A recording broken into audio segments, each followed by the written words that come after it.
कौन से early warning science देखने के बाद उन्हें तुरंत पीडियाट्रिशियन से संपर्क करना चाहिए अपने बच्चों के लिए? अगर सबसे इम्पोर्टेंट है कि अगर आपको ना गर्दन में कोई कालापन दिख रहा है, उसको कहते हैं एकांथस नाइग्रेंस। उनको दिखाई दे रहा है गर्दन पे कालापन हो रहा है, तो एक वो ये this early pre diabetes sign. Parents diabetes का नाम सुनते ही उसमें कंफ्यूज होते हैं कि टाइप 1 डायबिटीज है या टाइप 2 डायबिटीज है। ऐसे में पेरेंट्स कैसे डिफरेंशिएट करें और कैसे जानें सिंपल वर्ड्स में कि उनके बच्चे को टाइप 1 डायबिटीज है या टाइप 2 डायबिटीज है? Yes, it's a very important question ये। अब ज्यों ही पेरेंट्स को ये पता चलता है कि हमारे बच्चे को टाइप 1 डायबिटीज हो गया, तो उनके मन में एक सवाल होता है कि क्या हमारा बच्चा एक नॉर्मल लाइफ जी सकता है? हाँ, this is a very important question. हर माँ बाप को पता होना चाहिए कि जो भी टाइप 1 डायबिटिक है नॉर्मल बच्चे नॉर्मल लाइफ जी सकता है, क्योंकि उसका सिर्फ शुगर कंट्रोल रखना है। वो बाकी बच्चों में, इस बच्चे में कोई फर्क नहीं है। सी 3 नींबू पानी, नारियल पानी या नलके का पानी, सो ये पानी पीने की कोशिश करो, so that you don't have to ज्यादा बाकी बेवरेज अवॉइड करो। अगर ये एमओपीएस एडवाइस फॉलो करते हैं, बेसिकली अगर अब मेरे हिसाब से अगर एटलीस्ट 20 to 30% फर्क पड़ जाएगा डायबिटीज बर्डन में इंडिया में। आपने सही कहा, अगर आपके बच्चे को ओबेसिटी है तो 200 से अधिक बीमारियों का रिस्क है। नमस्कार, मैं doctor DK Rai, diabetology future ready diabetes intelligence show के एक नए एपिसोड में आप सभी का स्वागत है। जैसा कि आप जानते हैं कि हम make India diabetes free mission के तहत यहाँ पे बात करते हैं कि diabetes root cause reversal, organ protection and science and research based new development, newer medicine के बारे में डिस्कस करते हैं और इंडिया के renowned specialist and super specialist के साथ हम लोग क्वेश्चन आंसर सेशन करते हैं। तो जैसा कि हम जानते हैं कि डायबिटीज की बात आते ही हम सोचते हैं कि ये तो 40 से ऊपर के लोगों के लिए अप्लीकेबल है, लेकिन ऐसा नहीं है। डायबिटीज की जड़ें बचपन से ही स्टार्ट हो जाती हैं। तो इसीलिए आज भी इस विषय पर बात करने के लिए इंडिया के renowned paediatrician and adolescent endocrinologist Indraprastha Apollo hospital के डॉक्टर आईपीएस कोचर सर हैं। Sir, future ready diabetes intelligence show में आपका स्वागत है। नमस्कार, thank you, thank you. Diabetes की बात आती है तो हर आदमी सोचता है कि ये तो 40 साल के बाद हमें इसके बारे में सोचना है, लेकिन आप इस बात से कितना सहमत हैं? क्योंकि आपसे तो डेली इन चैलेंजेस को आप फेस करते हैं, आप डेली इन पेशेंट्स को देखते हैं, तो कितना सहमत हैं कि इसकी जड़ें बचपन से ही शुरू हो जाती हैं? हाँ, ये एक बड़ा इंपॉर्टेंट चीज है सबको समझने के लिए कि जो डायबिटीज है वो शुरू से ही हो जाती है। डायबिटीज बहुत सारी टाइप की डायबिटीज है बच्चों में। एक न्यूनेटल डायबिटीज है, एक मोडी है, मेच्योरिटी ऑफ डायबिटीज, एक टाइप 1 डायबिटीज है, टाइप 2 डायबिटीज। जो एक पैदा हुआ बच्चा है तो 1 महीने दो उसको भी डायबिटीज, उसको न्यूनेटल डायबिटीज कहते हैं। फिर उसके बाद बड़ा होकर वो दूसरी मोडी भी हो सकता है। फिर कुछ ऐसी डायबिटीज होती है टाइप 1 होती है जिसमें काफी शुगर हो जाती है, यूरिन जाता पास। फिर एक टाइप 2 डायबिटीज, अभी पहले बहुत कम होती थी, अभी ये आजकल टाइप 2 डायबिटीज इंसिडेंट बढ़ गया है। आजकल ये 10 साल 12 साल के बच्चों में भी दिखाई दिया जा रहा है, विच पहले कभी हम लोग देखते नहीं थे, पर आजकल बहुत कॉमन हो गया ये ऐसे टाइप 2 डायबिटीज। अब आजकल के बच्चों में जैसा कि आपने बताया कि टाइप 2 डायबिटीज बहुत कॉमन हो गया है और बच्चों में obesity, fatty liver, insulin resistance जैसी प्रॉब्लम्स भी आप डे टू डे प्रैक्टिस में देखते हैं। तो इसका जड़ आप कहाँ पे देखते हैं? क्यों 20 साल के पहले के जो बच्चे थे और आज के बच्चों में क्या डिफरेंस आप देखते हैं? क्योंकि आप तो लंबे समय से बच्चों को देखते आ रहे हैं। डायबिटीज अभी ज्यादा बढ़ गई है, इसके बहुत सारे कारण हैं। 20 साल बच्चे पहले बच्चों का इतना लाइफस्टाइल डिफरेंट था, उनके पास चलना था, गाड़ियां कम थी, एसी कम थे, स्कूलों में एसी कम थे, पंखों में जाते थे, बैठते थे, घूमते थे। इधर एक्सरसाइज थी, डाइट का वो फुल कंट्रोल होता था, खाना पीना अच्छा होता था। अभी सारा काफी खानों में प्रॉब्लम आती है। तो ये सब चीजों में चेंजेस आ चुके हैं। तो अभी lifestyle is a main reason why अभी आजकल 20 साल पहले और अभी से जो डायबिटीज या टाइप बढ़ गई है। और खास कर ये मतलब खाना पीना अच्छा हो गया है, हाई न्यूट्रिशियस डाइट हो गया है। और उसके साथ में लाइफस्टाइल में ये भी हो गया बैठना बैठे रहना, ज्यादा एक्सरसाइज नहीं करनी। उसके बाद इजी लाइफ है, चलना मतलब बंद हो गया, गाड़ी में जाना, वहां तक गाड़ी में होकर जाना, गाड़ी नहीं है तो स्कूटर पकड़े जाना, ट्रांसपोर्ट यूज ज्यादा करना, अपने वॉक कम करना। ये और उसके साथ में जो खाने पीने में ये जो cold drinks and junk food, ये सब मिला के जो पहले नहीं होता था, इससे टाइप 2 डायबिटीज का इंसिडेंट बढ़ गया। बिल्कुल। तो आपने सही कहा कि लाइफस्टाइल जो है बच्चों में भी जो चेंज आया है उसकी वजह से, और इसीलिए इंडिया का जो सबसे बड़ा हेल्थ कंसर्न इस समय बन गया है चाइल्डहुड ओबेसिटी, और इसके लिए कौन सा एक मेजर चेंजेस आपके हिसाब से रिस्पॉन्सिबल है जिसके कारण जो है ये और तेजी से बढ़ रहा है? नहीं मतलब ये चाइल्ड ओबेसिटी का वही है क्या लाइफस्टाइल है जो बच्चे जो होते हैं शुरू से उनको खाना अच्छा मिल जाता है, न्यूट्रिशन बहुत अच्छा दिया जाता है, उनको ध्यान नहीं दिया जाता है कि कम खाना है, और most of time balance diet नहीं होता, अनहेल्दी डाइट होता है, बाहर से जंक फूड खाते हैं। ये सब चीजें खाने का लाइक ऑफ एक्सरसाइज, और एक बहुत बड़ा चीज है स्क्रीनिंग भी। बहुत ज्यादा बच्चे आजकल 4-4 5 घंटे, जब से कोविड के बाद और ज्यादा डायबिटीज टाइप तो फैल चुकी है, क्योंकि बैठे रहते हैं बच्चे 4-4 5 घंटे, या गेम्स खेल रहे हैं या वीडियो देख रहे हैं, कुछ भी कर। तो नॉट ओनली दैट, मोबाइल में भी करते रहते हैं, आईपैड में करते हैं। तो ये सब मिला लोग के इनका, और जब भी देर टीवी के सामने बैठते हैं या लैपटॉप के सामने बैठते हैं या फिर आईपैड, खाते रहते साथ साथ और जॉय करते रहते हैं, उससे वेट बढ़ता रहता है। फिर उससे जो ये डायबिटीज का इंसिडेंस बढ़ता ही जा रहा है, बढ़ता ही जा रहा है। बिल्कुल, आपने सही कहा कि जो है बच्चे पहले आउटडोर एक्टिविटीज में इन्वॉल्व होते थे, बाहर जाके गेम खेलते थे, इसलिए स्वस्थ रहते थे। अब जो है सब कुछ मोबाइल और स्क्रीन पे ही, गेम खेलना भी मोबाइल पे ही होता है, और सारा काम मोबाइल पे होने से न सिर्फ उनके हेल्थ को अफेक्ट होता है बल्कि उनकी आंखों पे भी असर पड़ता है। अब ऐसे में अगर यही ट्रेंड रहा तो अगले 20 साल बाद आप भारत के डायबिटीज के बर्डन को कितना बढ़ता हुआ देख रहे हैं, और इसका कितना इम्पैक्ट होगा अगले 20 साल बाद अगर यही ट्रेंड रहा तो? इसमें 2046 तक ये बच्चों में भी ऐसे डायबिटीज फैलेगी, उतनी ज्यादा होगी, मतलब एटलीस्ट 20% टाइम बढ़ जाएगा। उसके अलावा 30-40 टाइम प्री डायबिटीज होगा। डायबिटीज के अलावा प्री डायबिटीज बहुत फैल जाएगा, 30-45 टाइम बढ़ जाएगा 20 साल के अंदर। मतलब इस बिल्कुल, तरह का सिचुएशन चल रहा है, तो उसको अब हमें रोकना पड़ेगा किस तरीके से भी। आपने बिल्कुल सही कहा कि अगर 20 साल बाद एक तो 20% डायबिटीज के केसेस प्लस प्री डायबिटीज के केसेस भी मल्टीपल टाइम्स बढ़ जाएंगे। आज भी जो है लगभग 100 मिलियन यानी 10 करोड़ लोगों को डायबिटीज है, और उससे ज्यादा 13.5 करोड़ लोगों को लगभग प्री डायबिटीज है, और 50% लोगों के डायबिटीज के केसेस डायग्नोस ही नहीं हुए। ठीक है, अब ऐसे में 2046 में यानी 20 साल बाद डायबिटीज और प्री डायबिटीज के केसेस बड़ी तेजी से बढ़ सकते हैं अगर हम पहले अलर्ट नहीं हुए तो। ऐसे में आप पेरेंट्स को क्या सजेस्ट करना चाहेंगे? कौन सी अर्ली वार्निंग साइंस देखने के बाद उन्हें तुरंत पीडियाट्रिशियन से संपर्क करना चाहिए अपने बच्चों के लिए? अगर सबसे इम्पोर्टेंट है कि अगर आपको ना गर्दन में कोई कालापन दिख रहा है, उसको कहते हैं एकेंथस नाइग्रेंस। उनको दिखाई दे रहा है गर्दन पे कालापन हो रहा है, तो एक वो ये this early pre diabetes sign.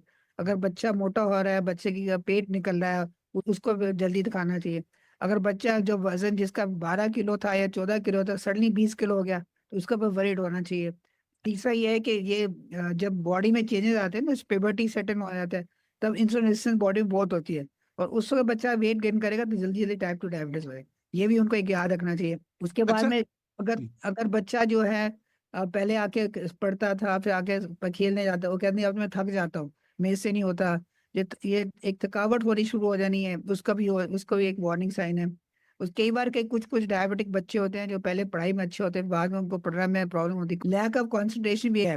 और बहुत जल्दी वेट गेन करना specially in type 2 diabetes is very bad. उससे शुगर बढ़ जाएगी, उसके बाद डायबिटिक होगी, अगर प्री डायबिटिक तो डायबिटिक हो जाएगा, अगर प्री डायबिटिक नहीं है, नॉर्मल है, फिर प्री डायबिटिक हो जाएगा।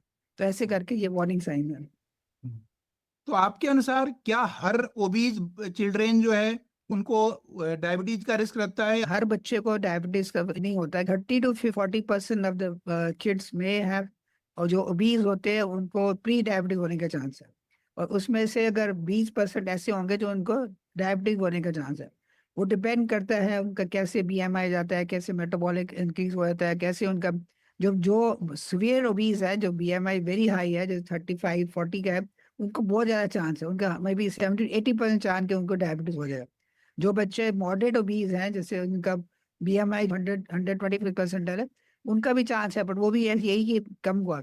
जो बच्चा 95 परसेंटाइल पे, उसका भी है कि वो, उसको भी चांस है। सो देयरफॉर एक इम्पोर्टेंट मार्कर है बीएमआई, जिससे का ये मॉनिटर करते रहना चाहिए पेरेंट्स को, सबको, और स्कूलों में भी सब में, कि अगर ये ऐसे आएगा बढ़ रहा है तो चांसेस है डायबिटीज होने के।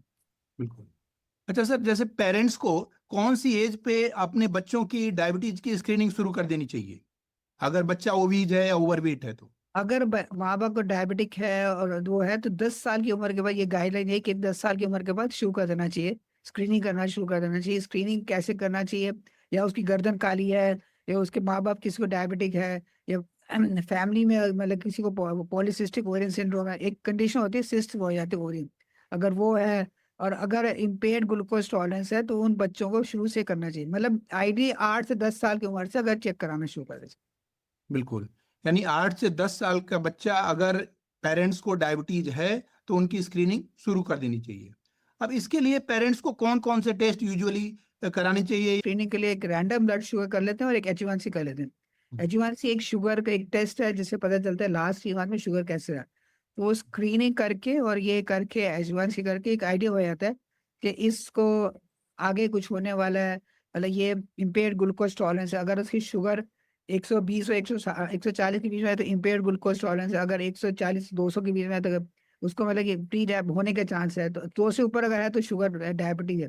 तो इससे एक रैंडम ब्लड शुगर और एक आप इसका जो है अच्छी करा लो तो एक आइडिया हो जाता है। कब उन्हें पीडियाट्रिशियन से कंसल्ट करना चाहिए? नहीं, पेडिट्रिशियन से तो जब भी बच्चे को लगे वजन सडनली बढ़ रहा है, बच्चे का ये गर्दन काली कैंटस नाइग्रेंस हो रहा है, बच्चे का कंसंट्रेशन पोर हो रहा है, बच्चा जो है जैसे पहले खेलता था अब थक जाता है, खेलने पे बाद भी कहता है मैं नहीं खेल सकता, ये सारे अगर सिम्टम्स हैं, और टाइप 2 में कई बार ना भूख ज्यादा लगनी शुरू हो जाती है, तो वो ज्यादा खा रहा है या यूरिन पास कर रहा है, तो ये आप नोटिस करो तो please go to the paediatrician. Hmm, यानी बच्चा को अधिक प्यास लग रही है, अधिक खाना खा रहा है, अधिक पानी पी रहा है, तो और उसका वजन आपको अधिक लग रहा है, तो ऐसे में तुरंत आपको पीडियाट्रिशियन से संपर्क करना चाहिए। अब ऐसे में यूजुअली डायबिटीज के पेशेंट्स में फैटी लीवर के भी चैलेंजेस हो जाते हैं, तो बच्चों में फैटी लीवर का कितना रिस्क रहता है अगर ओबीज है या ओवरवेट है और पेरेंट्स को भी डायबिटीज है? बच्चों में क्या है कि अगर ये फैटी लिवर होता क्या है कि मतलब ये फैट डिपोजिशन हो गया into the area in the liver में, इसको कहते हैं फैटी लिवर। तो फैटी लिवर का मतलब बेसिकली ये पहले कहते थे इसका कंडीशन नाम ही चेंज कर दे, इसको metabolic dysfunction associated liver disease कहना शुरू कर दे कि मेटाबॉलिज्म इस बच्चे का खराब है इसलिए इसकी फैटी लिवर हो गया। तो उसको जो है 10 to 20% of the children who are obese उनको चांस है कि फैटी लिवर होगा, और ये कई बार अल्ट्रासाउंड प्रूव करना पड़ता है, कई बार इनका एलएफटी का से पता चलता है, कई बार फाइब्रो स्कैन करने से पता चलता है, तो कोई कई टेस्ट करके कई बार मिस भी हो जाता है, तो इससे ये 10 to 20% अगर ओबीस स्पेशली सीवियर ओबेसिटी जिनका 1 to 20% ऊपर ओबेसिटी है उनमें ज्यादा चांस होता है कि इनका मतलब फैटी लिवर होगा। अब जो अगला समस्या होता है, पेरेंट्स डायबिटीज का नाम सुनते ही उसमें कंफ्यूज होते हैं कि टाइप 1 डायबिटीज है या टाइप 2 डायबिटीज है। ऐसे में पेरेंट्स कैसे डिफरेंशिएट करें और कैसे जानें सिंपल वर्ड्स में कि उनके बच्चे को टाइप 1 डायबिटीज है या टाइप 2 डायबिटीज है?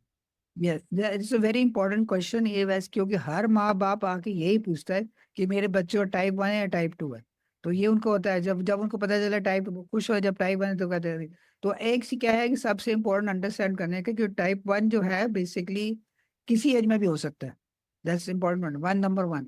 टाइप 2 जो होता है बड़े बड़े बच्चों में जैसे 10 साल ऊपर दिखाया जाता है, नंबर वन। नंबर टू ये होता है टाइप 1 डायबिटीज में जो सी पेप्टाइड एक टेस्ट होता है, अगर उसकी वैल्यू देखा जाए सी पेप्टाइड वेरी लो होगा, तो type 2 diabetes C peptide high होता है। तीसरा इसका ये होता है कि नॉर्मली सिम्टम के ज्यादा टाइप 1 में क्योंकि बच्चे का वेट गिर रहा है कम हो जाएगा कम, जो टाइप 2 में ज्यादा तो वेट ओवर वेट होते हैं या ओबीज होंगे। टाइप 1 में जो है इनको इंसुलिन के बिना कुछ इलाज नहीं है, इंसुलिन ही चाहिए। टाइप 2 में गोलियां खा सकते, गोली से कंट्रोल हो सकता है, पर टाइप 1 में ऐसे नहीं हो सकता। और एक दूसरा ये है कि टाइप 1 में जब एक बार शुरू हो जाता है ना तो वेट गिरता रहता है गिरता रहता है गिरता रहता है, और पेशाब ज्यादा करता रहता है बच्चा, भूख ज्यादा लगती रहती है, पेशाब करता रहता है, उसके बाद भी भूख लगती है प्यास लगती है, तो ये नॉर्मली टाइप 1 होता है। जो टाइप 2 होता है वो स्लो ऑनसेट होता है, धीरे धीरे धीरे चलता रहता है। और टाइप 1 में नॉर्म जो देखा जाता है कि ऑटोइम्यून फिनोमेना है, जिसमें एक कंडीशन हो गया कि उसके जो पेनक्रियास के सेल्स मर गए और काम करना बंद कर दिया, और उसको क्योंकि इंसुलिन ही नहीं है तो शुगर बढ़ती तो बाहर से इंसुलिन देनी पड़ती है। टाइप 2 में ऐसे नहीं होता, टाइप 2 में वेट वजह से उसके बॉडी में पहले इंसुलिन स्थित होगा, पेनक्रियास का फंक्शन कम हो जाएगा, पेनक्रियास जब आप इंसुलिन बनाता है इंसुलिन एक्ट नहीं कर सकता, तो टाइप 2 डायबिटीज। बिल्कुल आपने सही एक्सप्लेन किया, लेकिन अब इसको मैं एक लाइन में अगर समराइज करना चाहें तो क्या हम ऐसे कर सकते हैं कि टाइप 1 डायबिटीज एक तरह से प्रोडक्शन की प्रॉब्लम है और टाइप 2 डायबिटीज कंजम्पशन की समस्या है, ऐसा कर सकते हैं? हाँ, इसमें अगर अगर एक लाइन में मैं बोलूँ तो ये बोलूंगा कि टाइप 1 डायबिटीज में है कि इंसुलिन बन नहीं रही, और टाइप 2 डायबिटीज में आपकी इंसुलिन बन रही है पर काम नहीं कर पा रही। बिल्कुल। तो अब असली जो प्रॉब्लम होती है कि अर्ली वार्निंग साइंस, कि कैसे जाने कि हमारे बच्चे को टाइप 1 डायबिटीज हो गया है और कब हम अलर्ट हो जाएं और इमीडिएटली डॉक्टर से संपर्क करें। सबसे इम्पोर्टेंट यही है कि आप ना ज्यादातर देखोगे जो बच्चा नॉर्मल पहले यो बेड वेटिंग का ठीक हो गया, सडनली उसकी बेड वेटिंग करनी शुरू कर दी, माँ बाप कहेंगे एसी का वजह से हो गया, नहीं ज्यादा पानी पी लिया रात को, ऐसे नहीं है। उसको एक वेरी इंपॉर्टेंट साइन ये याद रखना, बेड वेटिंग केवल फर्स्ट साइन होती है, उसको याद। दूसरा ये है कि प्यास ज्यादा लगी, जब डायबिटीज बढ़ती जाती है बच्चों में तो उनको प्यास ज्यादा लग रही है, भूख ज्यादा लग रही है, वेट गिरना शुरू हो गया है। उसके बाद में वोमिटिंग, बाद में जब ज्यादा ज्यादा शुगर बढ़े तो उल्टी भी होने के चांस होते हैं। और ऐसे कई बार सांस फूलना शुरू हो जाता है, जो ऐसे लगता है कि निमोनिया हो गया, एक्चुअली निमोनिया नहीं होता, वो बेसिकली उनकी एसिडोसिस होना शुरू हो जाता है, जिसकी वजह से वो फील। सो ये ऐसे डिफरेंट प्रेजेंटेशन हैं जो टाइप 1 डायबिटीज में होती हैं। अब पेरेंट्स जो ही पता चलता है तो उनका एक सवाल होता है, क्या हम टाइप 1 डायबिटीज को प्रिवेंट कर सकते हैं? तो इसमें बहुत रिसर्च हुआ है, अभी तक ऐसे कोई चीज नहीं निकली कि जो टाइप 1 डायबिटीज को प्रिवेंट कर सकते हैं। अभी रिसेंटली एक मॉलिक्यूल आया है टिमोजाइड, उसका क्या काम है कि वो डायबिटीज को प्रोलॉन्ग कर सकता है अगर आपको जल्दी पता चल गया, बट बिल्कुल prevention of type 1 diabetes is not possible. अब ऐसे में टाइप 1 डायबिटीज कितनी जल्दी है इमरजेंसी बन जाती है, जैसे हाइपोग्लाइसीमिया, डायबिटिक कीटोएसिडोसिस, इसका रिस्क कितना होता है टाइप 1 डायबिटीज में? तो the risk of type 10 diabetes depends upon the education of the person. जो मतलब जो गांव में अगर देखोगे ज्यादा रिस्क होता है होने का हाइपोग्लाइसिमिया, क्योंकि इंसुलिन प्रॉपर नहीं लगता, ज्यादा कीटो एसिडोसिस होने का चांस होता है, क्योंकि उसको ध्यान नहीं देते। कोई कहता है कि इसको निमोनिया हो गया, कोई कहता नहीं इसको कुछ हो गया, कोई शुगर ही नहीं चेक करता, और दूसरे दवाइयाँ देते हैं शुगर, और शुगर दे देते हैं, ड्रिप में देते हैं, और शुगर बढ़ती रहती है। तो ये जो है इससे मतलब ये उल्टा नुकसान होने से होता है। इससे ये डिपेंड करता है सिचुएशन वेयर द, कहाँ ये पेशेंट है, कहाँ पर ये बच्चा है, तो उसके अकॉर्डिंगली वो उस वैसे बिहेव होता है। बिल्कुल। अब जो ही पेरेंट्स को ये पता चलता है कि हमारे बच्चे को टाइप 1 डायबिटीज हो गया, तो उनके मन में एक सवाल होता है कि क्या हमारा बच्चा एक नॉर्मल लाइफ जी सकता है? हाँ, this is a very important question. हर माँ बाप को पता होना चाहिए कि जो भी टाइप 1 डायबिटिक है नॉर्मल बच्चे नॉर्मल लाइफ जी सकता है, क्योंकि उसका सिर्फ शुगर कंट्रोल रखना है। वो बाकी बच्चों में, इस बच्चे में कोई फर्क नहीं है, सिर्फ इस बच्चे को इंसुलिन मिल रही है, बाकी सब नॉर्मल खाना, नॉर्मल डाइट, थोड़ा सा प्रिवेंशन रखना पड़ता है। और ये वो जो है उसमें, और उसमें कोई normal life, full average life उनकी कोई, there is no condition unless there is complication. Complication तभी होता है कि अगर आप ध्यान नहीं दो, अदरवाइज कभी ऐसे हो ही नहीं सकता कि बच्चे के लाइफ में कुछ खास फर्क पड़ जाए। एंड उसलिए क्या करना है कि इसको जो है ना, बेसिकली आप ये पता होना चाहिए आपको कि आपका बच्चा नॉर्मल जी सकता है, नॉर्मल लाइफ जी सकता है, और खाना पीना भी नॉर्मल कर सकता है, सब कॉलेज जा सकता है। मेरे पास इस वक्त इतने बच्चे हैं जो कुछ 4-5 बच्चे डॉक्टर बन चुके हैं, इंजीनियर बन चुके हैं, 2 मेरे बच्चे आईआईटी क्लियर कर चुके हैं। सो ऐसे कुछ नहीं है कि आपको कुछ रुकावट है, या आपके life is absolutely normal, you have to just take. और अभी नई टेक्निक बहुत अच्छे आ गए हैं, जैसे इंस्टेंट पंप्स हैं, जिससे लाइफ बिल्कुल ईजी हो जाती है बच्चों के लिए। इंस्टेंट पंप मशीन देती है तो अपने इंस्टेंट देते रहता है, वो खाते पीते रहते हैं, इंस्टेंट चलता रहता है। So therefore you have to understand all the parents that आपका बच्चा एक सिर्फ इंस्टेंट ले रहा है, बाकी इसकी नॉर्मल लाइफ है, बस सब कुछ नॉर्मल है। बिल्कुल। तो आपने सही एग्जाम्पल दिया कि आपके जो पेशेंट्स हैं जो टाइप 1 डायबिटीज से प्रभावित थे, आज डॉक्टर और इंजीनियर बन चुके हैं। इसलिए पेरेंट्स को निराश होने की जरूरत नहीं है, हताश होने की जरूरत नहीं है कि अगर हमारे बच्चे को डायबिटीज हो गया तो हमारा बच्चा नॉर्मल जीवन जी नहीं सकता है। अब ऐसे में उन पेरेंट्स के लिए आप वो 5 क्या आदतें बताना चाहेंगे कि वो अपने बच्चों में इम्प्लीमेंट करें ताकि उनके बच्चों में डायबिटीज का रिस्क कम हो सके, अगर वो आज से शुरू करना चाहें, और तब जबकि उनके पेरेंट्स को ऑलरेडी डायबिटीज है, तो इसमें ये और भी इम्पोर्टेंट हो जाता है। हाँ, सो टाइप 1 डायबिटीज मैं कुछ कह नहीं सकता, क्योंकि मेरे पास ना ऐसी फैमिलीज है जिसमें दोनों बच्चों को है, वो दूसरा बच्चा हुआ नहीं तो पहले वो पूछे इसको कैसे रोक रहे हैं। तो ऐसे it's no, there is no way to tell life, बस ये हेल्दी डाइट खाते रहो। अब टाइप 2 पे आ जाते हैं। टाइप 2 में एक फॉर्मूला है वैसे कि अपने बच्चे को ना ओबेसिटी प्रिवेंट करो, और चीज नहीं होगा तो टाइप 2 डायबिटीज होने के चांसेस कम। तो एक फॉर्मूला है, सबको याद रखना, 5-2-1, 5 portion of fruits and vegetable.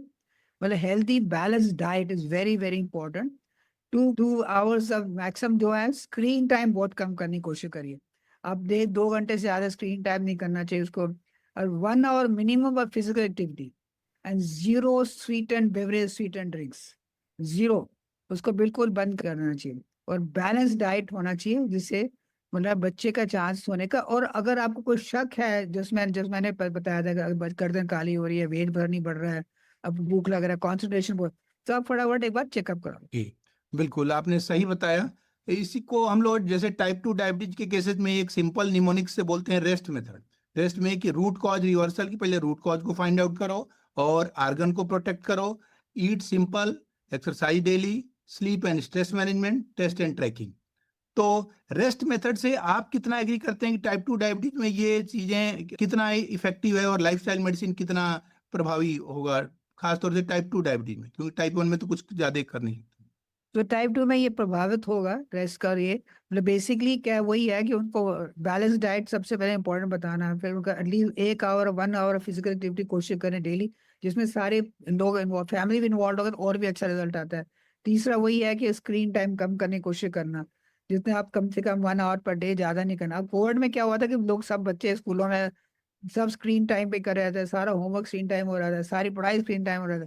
तो इतना ओबेसिटी फैला कोविड के टाइम पर, क्योंकि सब माँ बाप ये पूछ रहे थे, हमारा बच्चा जंक फूड तो खा नहीं रहा था, फिर हमारा बच्चा मोटा कैसे हो गया। तो जो घर बैठे बैठे ही बिना एक्टिविटी के और खाना खाते, वो बस एक बच्चा जो है जो एक्टिविटी करता है वो भी 2-3 रोटी खा रहा है, और एक बच्चा है जो नहीं एक्टिविटी, वो भी 2-3 रोटी खा रहा है। तो ऑब्वियसली इम्बैलेंस हो गया ना डाइट का, तो इनपुट आउटपुट फर्क पड़ गया, तो मोटा होता गया। तो ये है। और साथ में मतलब basically 8 hours of sleep very important for every child to have 8 hours sleep. And stress free होना चाहिए। तीसरा है फ्रूट्स खाओ, वेजिटेबल्स खाओ regularly, and physical exercise regularly करते रहो। एंड वो sweeten drinks like Pepsi, Coca Cola, juices, ये अवॉइड करो। बिल्कुल, आपने सही कहा कि कोविड में बच्चे चाहे भले ही जंक फूड नहीं खाए, लेकिन स्क्रीन टाइम यूज करने के कारण और आउटडोर एक्टिविटीज बंद होने के कारण उनका वेट बढ़ गया, ओबेसिटी की प्रॉब्लम बढ़ गई। अब ऐसे में outdoor activities and physical activities का कितना इंपॉर्टेंस आप मानते हैं उनके healthy life and obesity and diabetes prevention में? बहुत ही इम्पोर्टेंट है ये जो लाइफस्टाइल, जैसे खासकर खेल, एक्सरसाइज भी। एक बच्चा जो एक 1 आवर एक्सरसाइज डेली करेगा, या फिर at least thrice a week 30 minutes of vigorous exercise जो करेगा, उसको चांसेस के कि कम होने के चांस के डाइट, क्योंकि उसका मेटाबॉलिज्म स्लो नहीं होगा, metabolism will be normal, very good.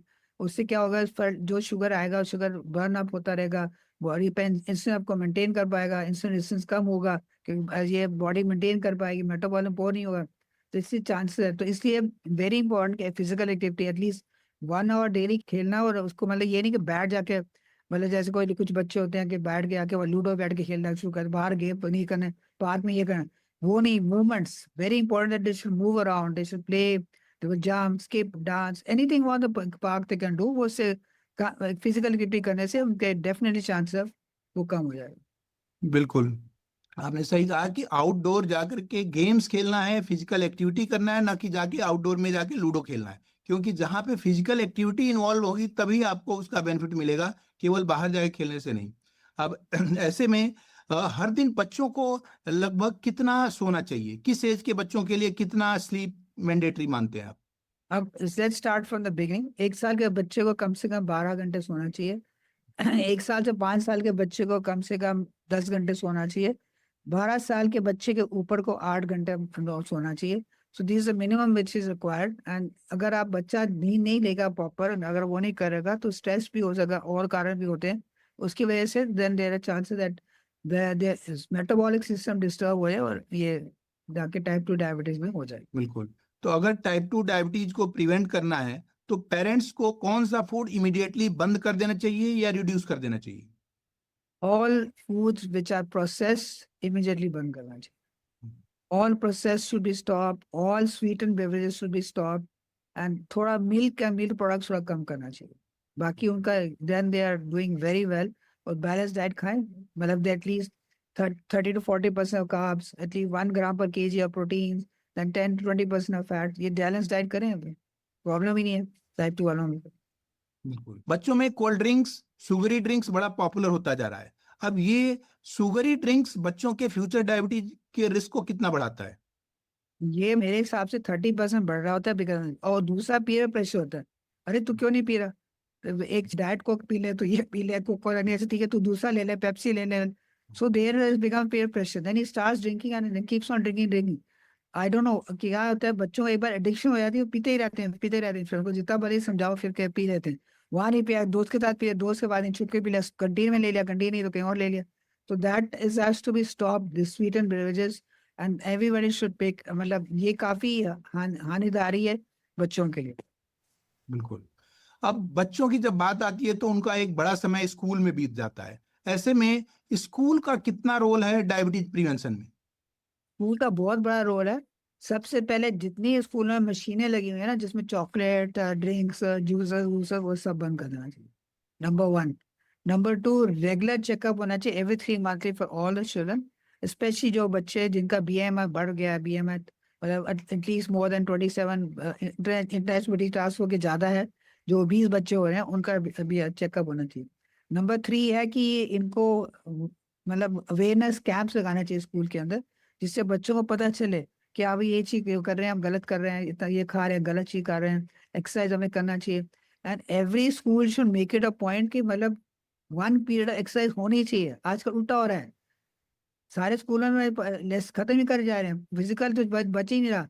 वो अगर फिजिकल कैंसिल करो, एक बच्चे को पढ़ा दो, ये कैंसिल करो, पढ़ा दो बच्चे, एक्स्ट्रा ट्यूशन ले लो, ये ले।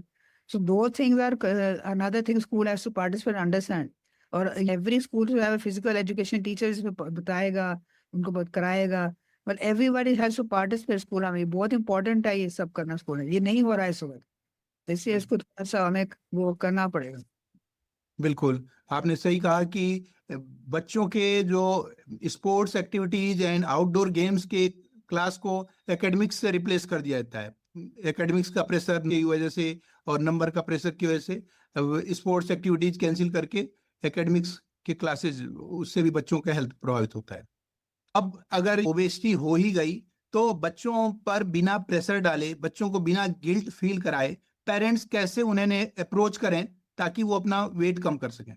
हाँ, बस एक मैं मतलब बच्चों को क्या करना चाहिए, पेरेंट्स को ये बताना चाहिए बच्चों को, तो अगर तू ये ड्रेस तेरे को पहननी है तो ये तेरे को वेट कम करना पड़ेगा। So make them feel you know that ये, हाँ मुझे तो ड्रेस पहनी है, वो देखो लड़का कितना स्मार्ट है, वो लड़की कितनी स्मार्ट लग रही है, उसका वेट अच्छा आ रहा है, तू थोड़ा वेट कम कर ले और अच्छी ड्रेस मिलेगी तेरे को, अच्छा सा और ड्रेस और ले देंगे आप।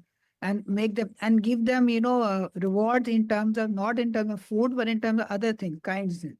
मतलब बुक लेके दे, बुक ले दे, स्टोरी बुक लेके दे दिया, ड्रेस लेके दे दिया, कोई कोई और उनको जो इंटरेस्ट, ग्रेइंग में इंटरेस्ट, वो लेके दे। So that is important, that बच्चों को इन्वॉल्व करने के लिए।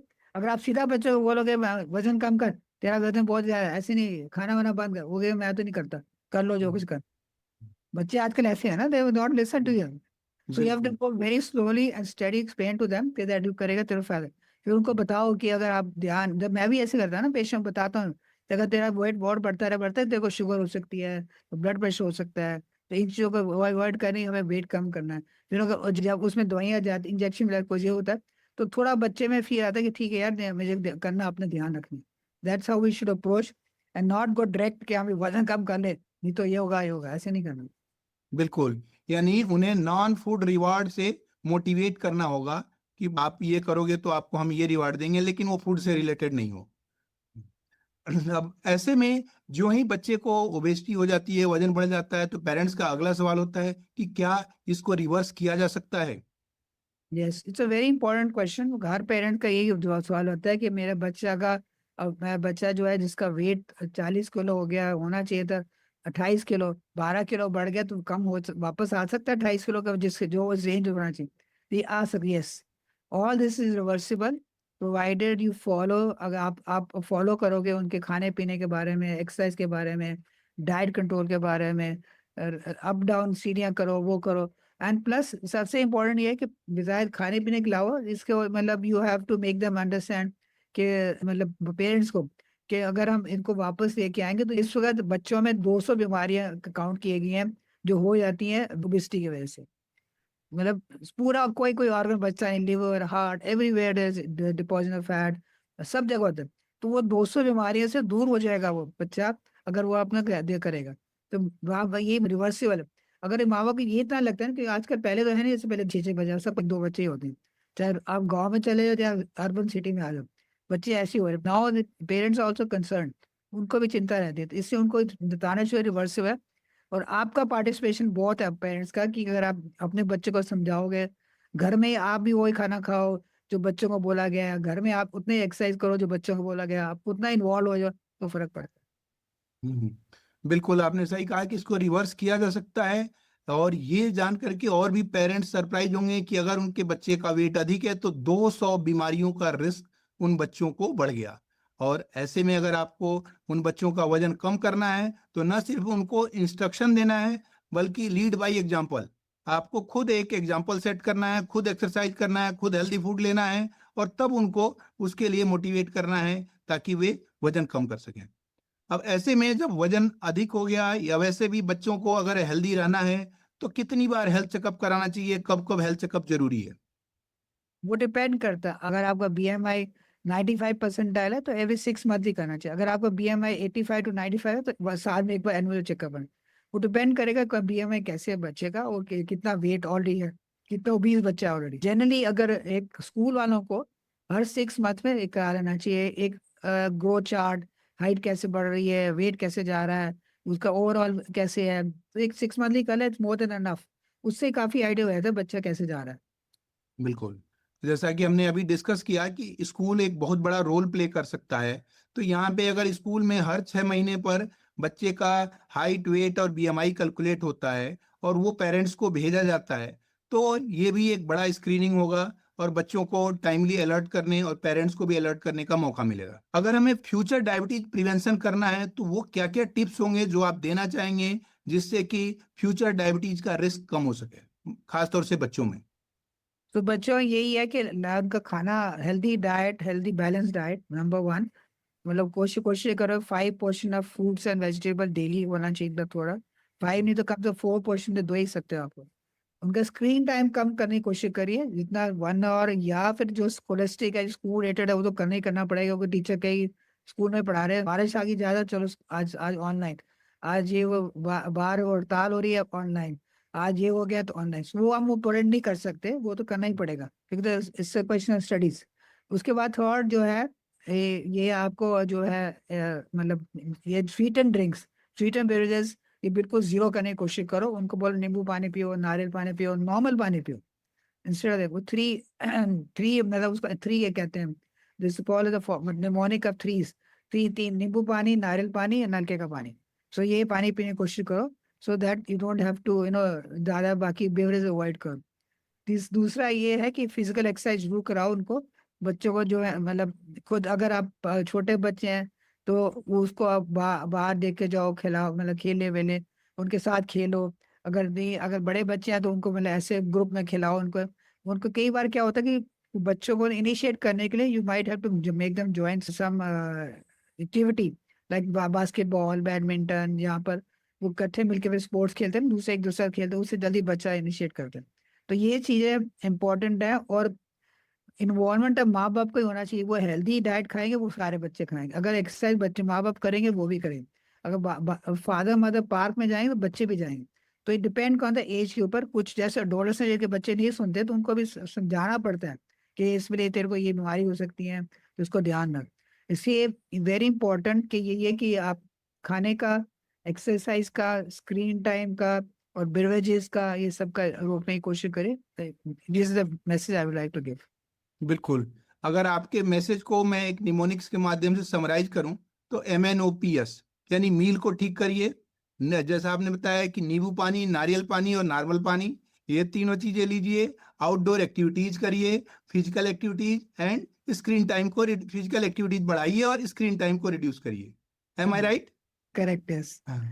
तो अगर आपको अपने बच्चों को स्वस्थ रखना है तो सर का MNOPS याद रखना होगा कि इसको इम्प्लीमेंट करिए अपने बच्चों में। न सिर्फ ओबेसिटी एंड डायबिटीज का रिस्क बल्कि एक हेल्दी लाइफ भी आप अपने बच्चों को दे पाएंगे। अब ऐसे में अगला सवाल होता है कि क्या हर बच्चे का मेटाबॉलिक असेसमेंट एनुअली होना चाहिए क्या? ये थोड़ा सा डिफिकल्ट होता है बच्चे का, मतलब हर बच्चे का एनुअल असेसमेंट करना। तो मेरे हिसाब से जो जिनका BMI 95 से ऊपर है, 90%, उनका हर एनुअल BMI असेसमेंट होना, मतलब ये मेटाबॉलिक असेसमेंट होना चाहिए, जिसमें उनका इंसुलिन देखो कितना है, उनका लिपिड कितना है, कोलेस्ट्रॉल कितना है, उसके अलावा जो शुगर कैसे है उनका, H1C कर सकते हैं उनका, और एक ब्लड प्रेशर चेकअप हो जाना चाहिए उनका। ये सारा मेटाबॉलिक एक स्क्रीनिंग हो जानी चाहिए, मतलब एक साथ, खासकर ऑल बच्चे जिनका बीएमआई जो 95% से ऊपर है, या जो एक इंडियन में क्या होता है, इसको हम डिफरेंट देखते हैं चार्ट्स में, उसको हम कहते हैं मोर देन 27% है इंटरनेशनल ओबेसिटी टास्क फोर्स। तो अगर कोई पीडियाट्रिशियन सुनना है उसको तो समझ आ जाएगा, बाकी विषय नहीं है, बट ये है कि बीएमआई अब मोर देन 90%, उनको डेफिनेटली मेटाबॉलिक स्क्रीनिंग करनी चाहिए, जिसमें blood pressure, sugar, cholesterol, triglycerides, waist circumference बहुत इंपॉर्टेंट है। अभी ना बहुत सारे स्कूलों में नहीं करते, वो करना चाहिए। वेस्ट सर्कम एक गाइड कर देता है कि इस बच्चे को होने वाली ओबेसिटी और वेस्ट नहीं होनी। क्योंकि आप देखो, जिन मेजोरिटी ऑफ द जितने बच्चे होते हैं जो 20 होते हैं, वो सबकी तो निकली होती है, मतलब मतलब with due respect, so they waist against बहुत इंपॉर्टेंट है। And अगर किसी का वेस्ट अगर ज्यादा है तो उसको मतलब उसको फॉलो अप करना जरूरी है कि हाँ इसको ओबेसिटी होने का चांस है, ओबेसिटी की प्रॉब्लम हो सकती है उसको। बिल्कुल। तो आपने सही कहा कि ये metabolic health assessment proper and regular way में, खासतौर से उन बच्चों का जिनका वेट अधिक है, एक होना चाहिए, और जिनका भी वेट अधिक है उनका metabolic assessment on regular basis होना चाहिए।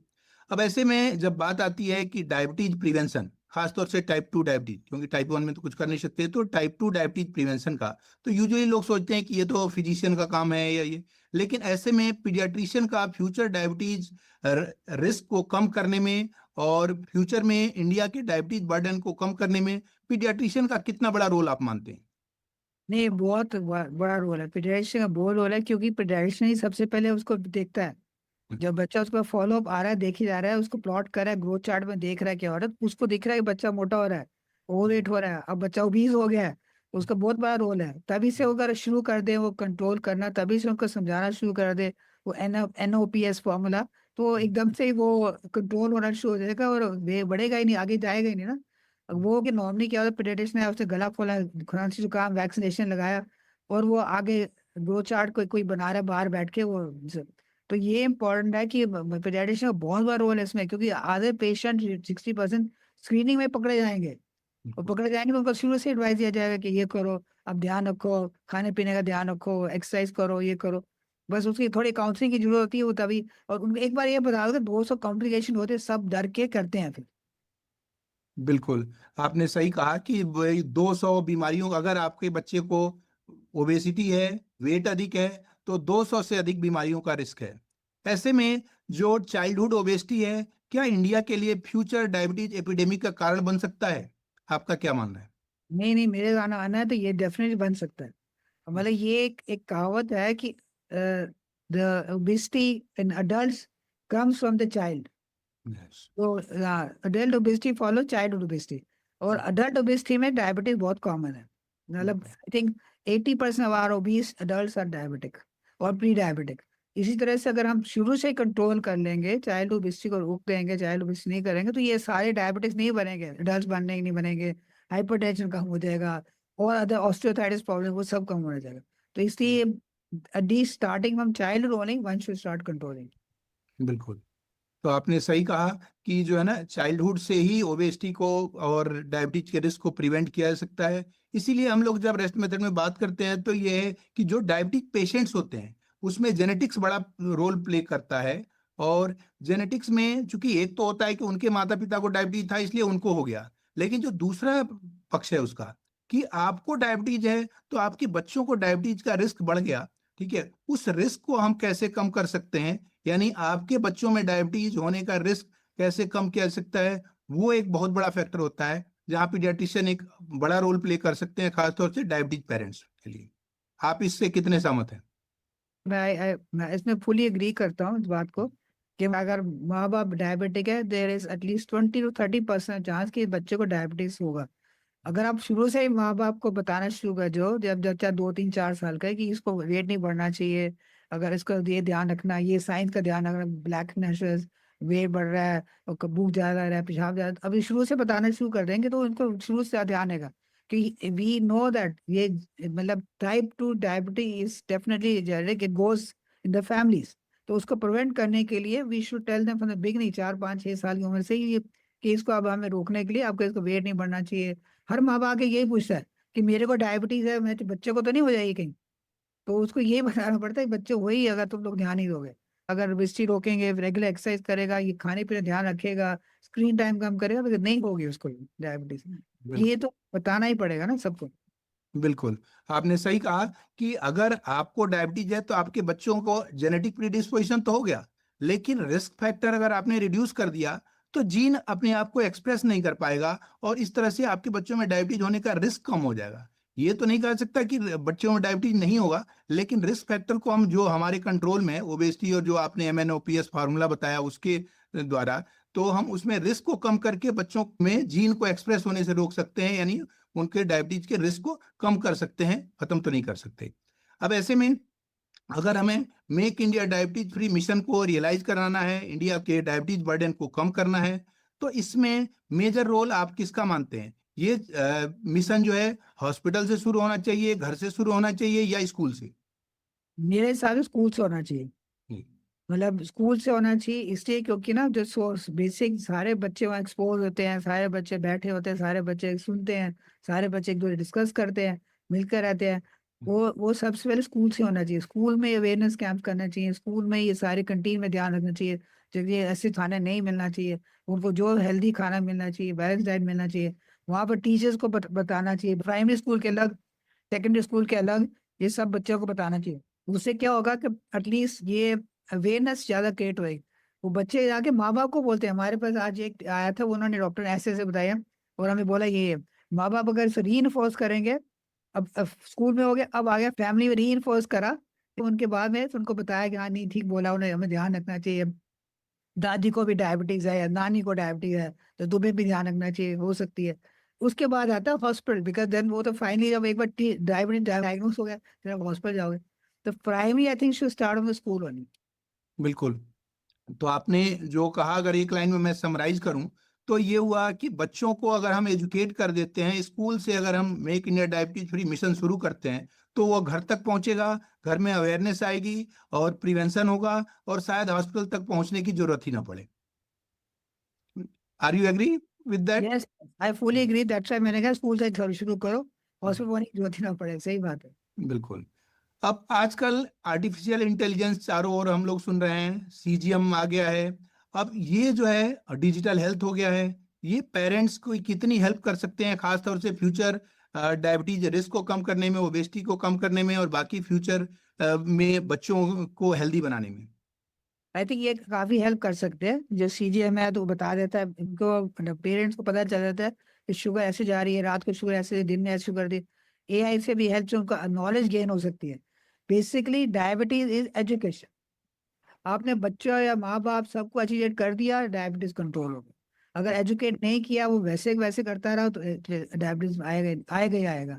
तो education is the most important thing. तो ये सारा एआई, सीजीएम जो आप बता रहे हो ना, all this technique, this all basically they trying to educate about the diabetes, how you should prevent, what you should do, कैसे करो। सीजीएम में तो सिर्फ आपको ये पता चले शुगर ऐसे आ रहा है, तो दिखा थोड़ा सा वार्निंग साइन है कि 180 है, 200 शुगर है, तो स्टार्ट उस माँ बाप को, बच्चे को, सबको समझाओ कि ऐसे करो, ऐसे करो, कंट्रोल करो, बिफोर ज्यादा बढ़ने के लिए पहले ही रिवर्स हो जाए।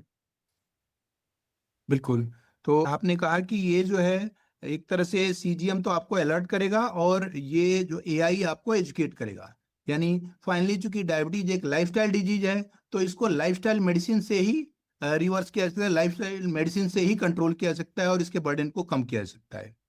अब आपके अनुसार स्कूलों में क्या मेटाबॉलिक हेल्थ असेसमेंट को मैंडेटरी कर दिया जाना चाहिए, कि हर बच्चे का मेटाबॉलिक हेल्थ असेसमेंट हो? आई थिंक वो करना चाहिए, क्योंकि वाई इसलिए कह रहा हूँ क्योंकि ना ये बहुत फैल रहा है। टाइप टू डायबिटीज बहुत ज्यादा पा रहा है, फैल ही जा रहा है। और मतलब अवेयरनेस करनी पड़ेगी। अवेयरनेस कर रहे हैं हम लोग, बट और ज्यादा अवेयरनेस करनी पड़ेगी।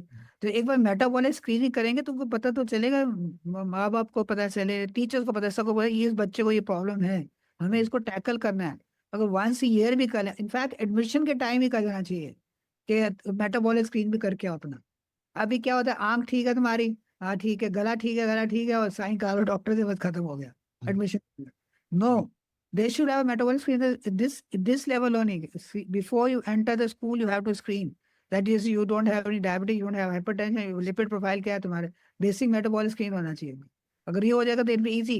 कि मतलब ये बच्चा ऑलरेडी है कुछ, मतलब इट्स प्री प्रोन है, तो इसको हमें थोड़ा ध्यान रखना पड़ेगा, इसे काउंसलिंग का ये करना पड़ेगा। That's I think this is important. बिल्कुल।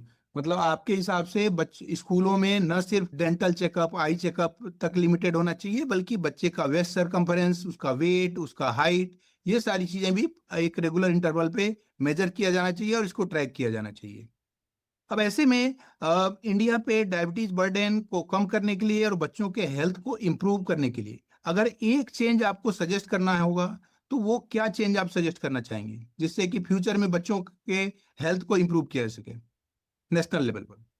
नेशनल लेवल पे मोर, मतलब बेसिकली ये कहते हैं ना, डायबिटीज स्लोगन कहते हैं कि मतलब change your diet, change your physical activity, change your way of living, change your screen time.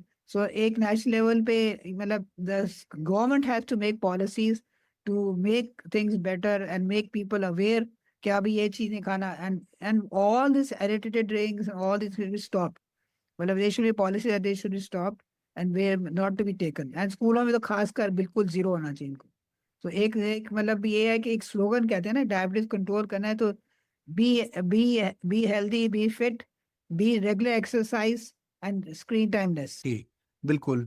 तो आपने सही कहा कि अगर हमें पूरे डायबिटीज बर्डन को कम करना है और बच्चों के फ्यूचर हेल्थ को इम्प्रूव करना है नेशनल लेवल पे, तो आपका MNOPS फार्मूला इम्प्लीमेंट करना चाहिए। यानी हेल्दी मील, नारियल पानी, नींबू पानी और नॉर्मल पानी, साथ में जो है एक outdoor activities and physical activity, और स्क्रीन टाइम लेस करना, और प्रॉपर एजुकेट करना। अगर इसको इम्प्लीमेंट कर दिया जाए तो बच्चों का हेल्थ भी इंप्रूव होगा, नेशनल लेवल पे डायबिटीज का बर्डन भी कम होगा और बच्चे अधिक स्वस्थ रह सकेंगे।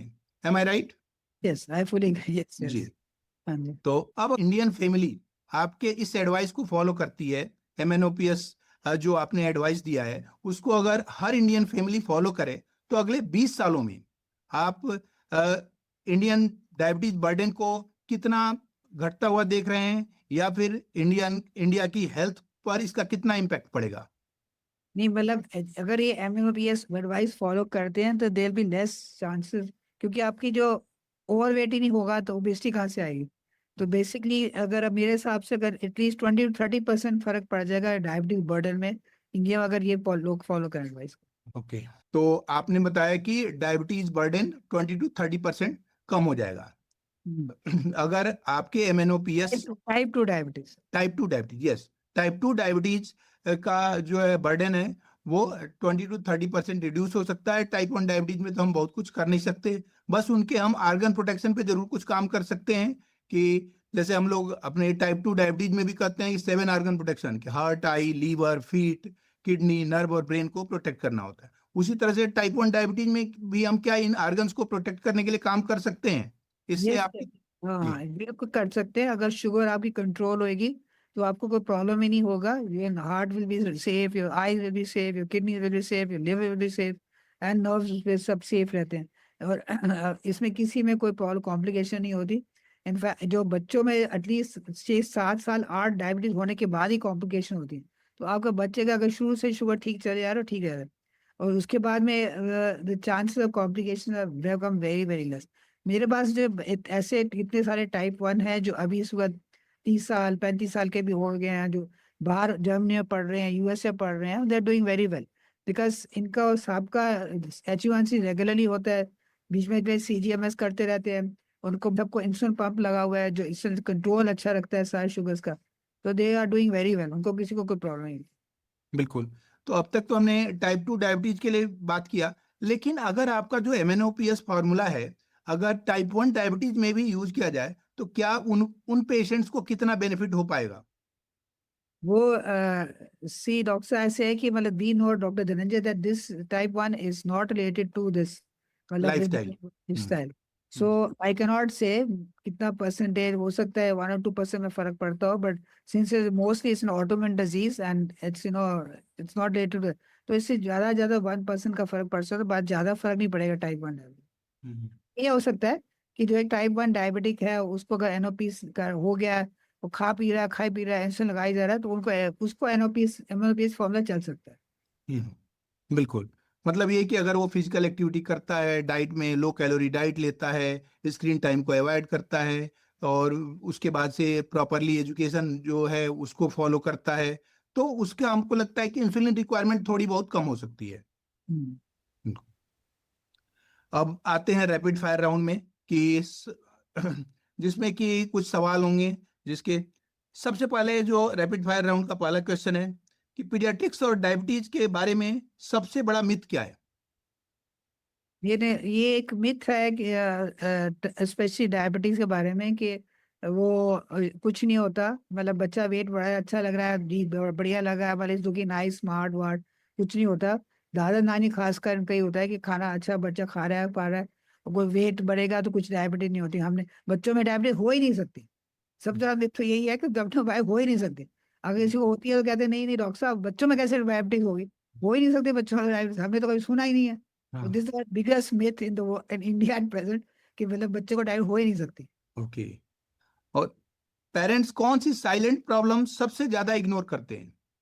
यही वेट गेन इग्नोर ही कर देते हैं ना वो सारे, वो हाँ। इग्नोर कर देते हैं, पीडियाट्रिशियन इग्नोर कर देते हैं, हाँ। सब इग्नोर कर देते हैं। ठीक है, अच्छा लग रहा है, स्मार्ट लग रहा है, मोटा हाँ। मोटा, देखो चीक्स इतनी अच्छी लग रही है उसकी, हाँ। और ignore it, they don't bother if wait बढ़ रहा बिल, है।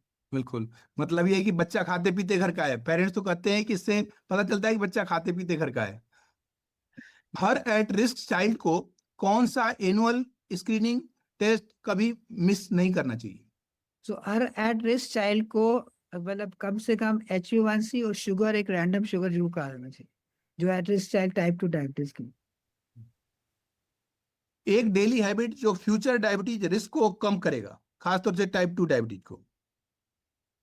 रेगुलर एक physical exercise, minimum 30 minutes exercise, मतलब vigorous exercise and 1 hour exercise daily अगर करेगा बच्चा, chance of getting diabetes is one, and good and balance food बस। Okay. अगर 1 मिनट में हर इंडियन फैमिली को एक मैसेज आप देना चाहें तो वो क्या मैसेज होगा? अगर आपका बच्चे का वेट बढ़ रहा है और वेट ज्यादा बढ़ रहा है और काला गर्दन दिख रही है, वो जो सबसे कॉमन होता है, और बच्चा थक रहा है, और बच्चा को अगर आपको लग रहा है कि इतना पढ़ाई में अच्छा नहीं हो रहा, तो आप एक बार उसको जरूर चेकअप कराओ। ये message I would like to. बिल्कुल। और हर पेरेंट आज अपने बच्चे के फ्यूचर हेल्थ के लिए कौन सा एक प्रॉमिस करें? नहीं, वो अपने बच्चे के प्रॉमिस करें, उनको जो वेट कंट्रोल जरूर करेंगे, और अच्छा डाइट खिलाएंगे, और स्क्रीन टाइम कम करेंगे, और उनको इससे अलावा जो है स्वीट एंड ड्रिंक्स बिल्कुल जीरो करेंगे। बिल्कुल। आपने ये बताया कि उनको प्रॉपर जो है, एक तो वेस्ट चेकअप करें, वेट चेकअप करें, और हाइट चेक करते रहें, हाइट वेट और वेस्ट ये रेगुलर मेजर करते रहें, और थोड़ा भी अगर वेट अधिक होने का रिस्क है तो इमीडिएटली पीडियाट्रिशियन से संपर्क करें। अब अगर हर फैमिली सिर्फ एक हैबिट आज से शुरू करना चाहे तो आप कौन सी एक हैबिट रिकमेंड करेंगे? अगर हर फैमिली के वो उसका एक सबसे वो है कि दे शुड डू, मतलब मिल के खाया करें, आपस में बैठ के सब खाया करें और देखे, और सब हेल्दी खाना खाएं। दूसरा है कि रेगुलर एक्सरसाइज करें। ओके। आज की पूरे डिस्कशन में से एक सबसे इंपॉर्टेंट लेसन जो हर व्यूअर को लेना चाहिए वो क्या मैसेज होगा आपका? Education education education about diabetes, her viewer को थोड़ा आइडिया होना चाहिए डायबिटीज क्या होता है, क्यों होता है, और उसको कैसे प्रिवेंट करना चाहिए। अब अगर एक पूरा फाइनल मैसेज आपका हो जो हर इंडियन को आप देना चाहेंगे, चाहे वो पेरेंट्स हो या बच्चे हों, तो वो क्या मैसेज होगा जो देना चाहेंगे जिससे कि फ्यूचर में डायबिटीज का रिस्क भी कम हो सके, ओबेसिटी का रिस्क भी कम हो सके, और एक फ्यूचर में make India diabetes free mission को सक्सेसफुल बनाया जा सके? वो एक मैसेज ये होगा, मतलब माँ बाप बच्चे ये अच्छे से समझ लो कि डायबिटीज फैल रहा है पूरे वर्ल्ड में, और इंडिया एक कैपिटल ऑफ डायबिटीज है। तो उसको आग रोकने के लिए आपको अच्छा हेल्दी खाना चाहिए, लाइफस्टाइल मेंटेन रखना चाहिए, एक्सरसाइज रेगुलर करना चाहिए, screen time mobile TV laptop 1 घंटे से ज्यादा मत करो, स्कूल के लिए अगर करना है तो करो, उसके अलावा एक्स्ट्रा फालतू रील वील ये सब चीजें बंद करो। उसके अलावा वन मैसेज बहुत इंपॉर्टेंट है कि स्वीट एंड ड्रिंक्स, ये जितने स्वीट एंड ड्रिंक्स इसको अवॉइड करो, नींबू पानी और नारियल पानी और नलके का पानी पियो। बिल्कुल। तो इन द लास्ट मैं कहूंगा कि एक चीज जो हमेशा हर पेरेंट्स को याद रखना चाहिए वो आपका MNOPS फार्मूला, कि अगर MNOPS फार्मूला याद रखते हैं तो न सिर्फ उनके बच्चे बल्कि वो खुद भी स्वस्थ रहेंगे। अगर वो राइट मील लेते हैं, प्रॉपर डाइट लेते हैं, प्रॉपर जो एक्सरसाइज करते हैं, आउटडोर एक्टिविटीज करते हैं, फिजिकल वर्क करते हैं, और नींबू पानी, नारियल पानी और नॉर्मल पानी एडिक्वेट अमाउंट में लेते हैं, और स्क्रीन टाइम को अवॉइड करते हैं, तो न सिर्फ उनके बच्चे बल्कि वो खुद भी स्वस्थ रह सकते हैं। तो आपका ये MNOPS फार्मूला हर भारतीय को याद रखना चाहिए। सर, आप इतना महत्वपूर्ण और मूल्यवान समय निकाल करके आए और इतनी सारी इंपॉर्टेंट जानकारियां, इतने सारे निमोनिक्स आपने दिए और इतने सारे लोगों को एजुकेट किए, इसके लिए thank you very much sir. Thank you for coming and thank you for giving Thank you. So value. Thank you for calling me in. And I hope if people learn and we can reduce diabetes in India. वही जैसे कह रहे हैं ना, जितना कम हो सकते हैं हम कोशिश करेंगे। बिल्कुल, thank you sir, thank you very